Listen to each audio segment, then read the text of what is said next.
Fairy tale and movie monsters are fell in a single blow. Not how it goes against a monster wildfire, though. Instead, firefighters are making slow and steady progress against the Aspen Acres Fire in southern Colorado. The fire that's burned hundreds of homes in Pueblo and Custer counties.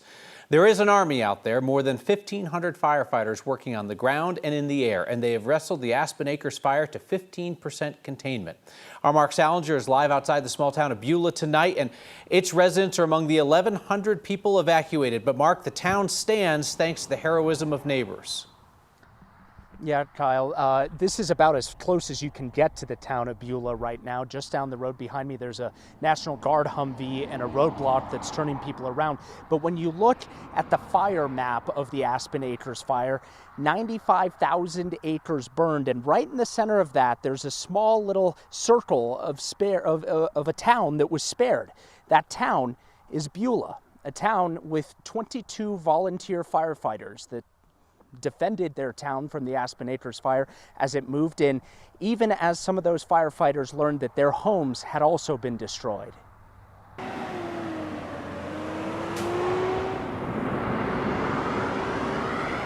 Monday was a nightmare that we hoped we never had to see. At one point we look up and we could see it starting to come over the hill. I called one of the local guys, one of the volunteers, and said, "How bad is it?" And he said, "You need to get here." We heard there was 100-mile-an-hour gusts. That wind changed.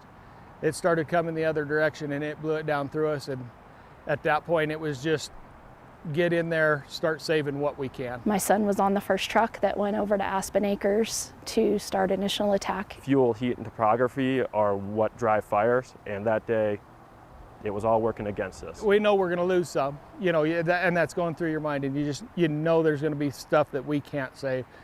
But the mindset goes to what can we save? And at that point, we were afraid we were going to lose the whole valley. Yeah, I mean, your heart would just drop every time it moved another direction because then something else was at risk. Houses can be replaced. We need to make sure everybody is out and out of the way. We're in there beating on doors. We're flagging houses of, okay, we met somebody here, they're leaving. It was really close to losing the whole town. And when it was raging down at our house that night, I called my husband and I said, I love that you're trying to save what you can. I don't want my house, I want my husband and I want my son. And that is all I care about. I only want the heartbeats, I don't care about the house. We had several of our firefighters lost their homes. And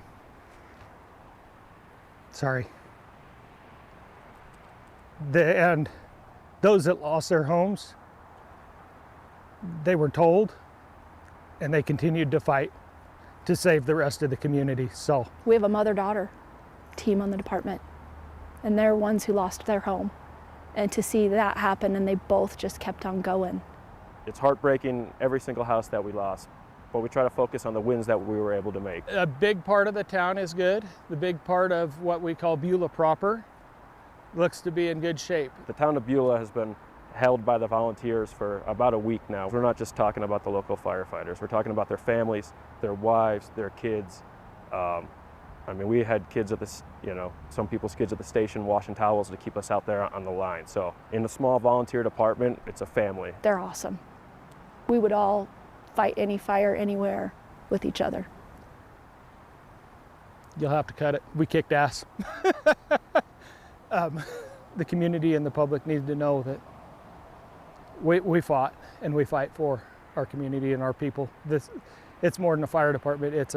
We are the community. We are what's going to hold it together.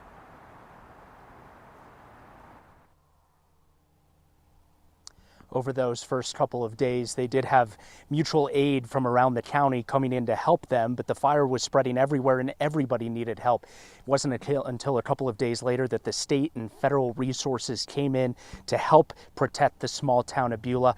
Kyle, now more than a week later after they made that stand, there are now 1,500 wildland firefighters working on this fire from across the country here in Colorado. Mark, that was a remarkable story about how Beulah was saved. What is the current state of the firefight from what you can gather? And they're still fighting this fire every day, trying to protect their town. It's moved on to different directions, but there's still the potential that a new spark comes in, and they still have to work to protect it. At this exact hour, extremely smoky right now. It's 6:02 p.m. and people are driving with their lights on because it's almost dark out here with all the smoke that's just come on. We talk about the terrible air quality all across the Front Range. This is really the start of it, where all that smoke is just lifting up over us. And you can see it in your shot, Mark. It looks like a Martian landscape, the way that everything has an orangish red tint to it. Yeah, Mark Salinger. Exactly. Great work out there. Thank you.